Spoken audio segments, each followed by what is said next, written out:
Good morning, YouTube and Facebook. This is Ken QC, and it is Thursday morning. I guess we call it Friday Eve. Just wanted to say hi to everyone out there. And yesterday I didn't make a vlog. I made two on Tuesday. I thought my second one later in the day, or at night actually, kind of sufficed for Wednesday's vlog. Today I want to talk about scams on the internet. You can identify a scam pretty easily, I think. First of all, Microsoft or no software company is ever going to call you and say that you've got a virus on your computer. Anyone that has ever had that happen to them, hang up the phone immediately.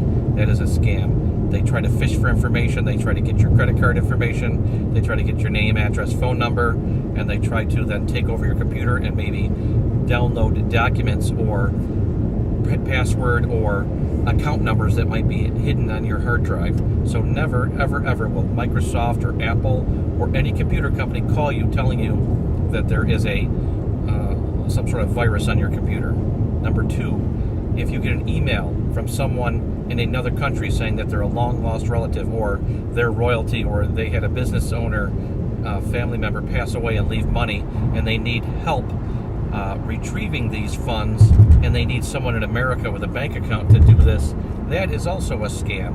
When I worked at the bank years ago, I remember these two young guys coming in. The guy says, yeah, a grandfather, I didn't even know him. I didn't even really know him. He says if I send, this court in Britain says if I send them $500 Western Union or wire, that they'll be able to release my funds. If you are entitled to an inheritance, it does not cost you any money to collect that inheritance. If there were a cost involved for probate or legal fees, prior to you receiving the money, they would deduct that from your inheritance. So never, ever, ever fall for a scam where you've got to pay money. Now, a generic general reason or clue, a visual clue to see if something is a scam, what you'll notice is in emails or correspondence or texts, the grammar of the said scammer is typically not up to U.S. standards. My son Blake, who is 9, would compose a better email.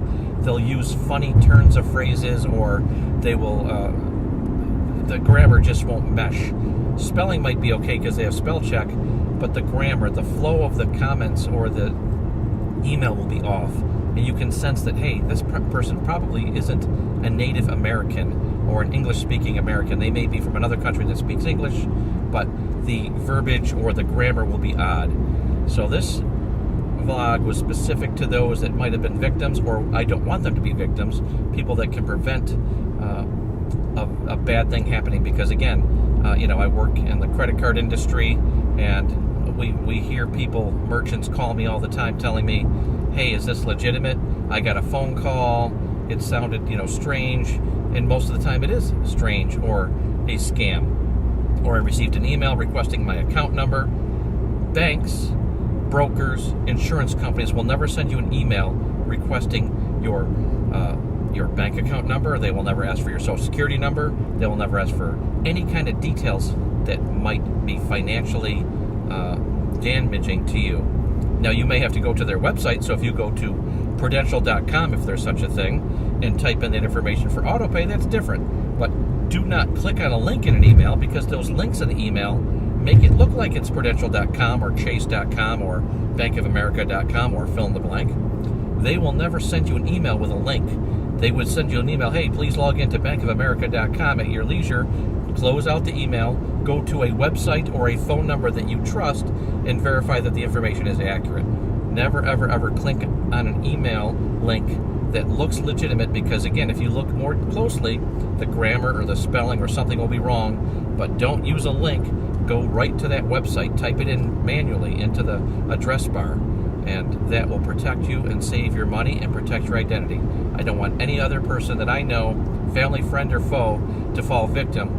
And most of these scammers are in Africa, or they're in Asia, or they're in Europe, or they're wherever, but they're not in America. Because the problem with that is, if they do get caught, we don't have a way to prosecute them. We can't go, the sheriff's department's not going to serve a warrant in Kenya. And that's how they do this. Or in Russia, or in Korea, the bad Korea. Anyway, have a great day, and don't get scammed.